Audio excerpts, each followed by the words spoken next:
सौ मालुश्री विठ्ठलराव पाटील दिदी यांच्या प्रथम स्मृतिदिनानिमित्त राजमाता जिजाई आदर्श आई पुरस्कार 2026 मोठ्या उत्साहात संपन्न। विठ्ठल पाटील, राजश्री शाहू शिक्षण संस्था, इनामधामणी, जिल्हा सांगली यांच्या वतीने दिवंगत सचिव सौ मालुश्री विठ्ठलराव पाटील दिदी यांच्या प्रथम स्मृतिदिनानिमित्त राजमाता जिजाई आदर्श आई पुरस्कार 2026 हा गौरव सोहळा विठ्ठल पाटील पॉलिटेक्निक येथे उत्साहात पार पडला।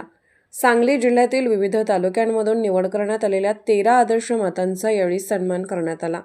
प्रतिकूल परिस्थितीत कुटुंबाचा उदरनिर्वाह करत आपल्या मुलांना घडवून समाजासाठी आदर्श ठरलेल्या मातांना पुरस्कार देऊन गौरवण्यात आले। कार्यक्रमास तुकोबा महाराजांचे वंशज हबप संजय महाराज देऊरकर यांची प्रमुख उपस्थिती लाभली होती।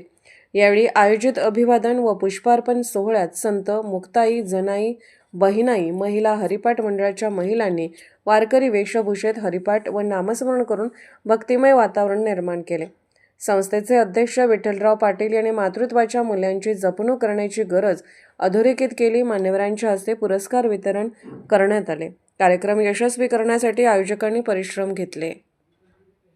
आपल्या चिरंजीवाला अन्यायाविरुद्ध लढायला शिकवणाऱ्या राष्ट्रमाता जिजाऊंचा आदर्श समाजात राहावा म्हणून माझ्या सुविद्य पत्नी सौ आता त्या कैलासवासी म्हणायला सुद्धा माझं मन तयार होत नाही, ज्या कर्मानं आपल्यात अस्तित्वात आहेत त्या मालुश्री पाटील यांनी सुरू केलेला हा आदर्शाईचा पुरस्कार।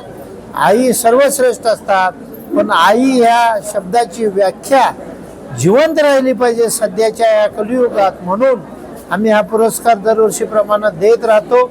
राजमाता जिजाऊ आदर्शाई पुरस्कार राजर्षी शाहू शिक्षण संस्थेमध्ये देतो। योगायोगानं त्याचा प्रथम वर्धापनही दिला आलेला आहे आणि जगातली सर्वात मोठी आनंदाची बाब म्हणजे या आईंचा सन्मान करण्यासाठी जगद्गुरु तुकोबारायांचे वंशज संजय महाराज देऊरकर, आमचे राशनकर महाराज, श्रीकांत बुवा, ठाकूर बुवा, सर्व आमचे जिल्हाध्यक्ष नाशिकचे असतील किंवा राज्यभरातले असतील आणि आमचे भैया काकडे आलेले आहेत, त्या सर्वांना मी धन्यवाद देतो। आणि हा उपक्रम आमचा सतत चालू राहील आणि ही आमची भूमिका समाजापर्यंत आदर्शासाठी नेण्याचं काम पत्रकार बांधव करतात, त्याबद्दल त्यांचेही आम्ही ऋणी आहोत।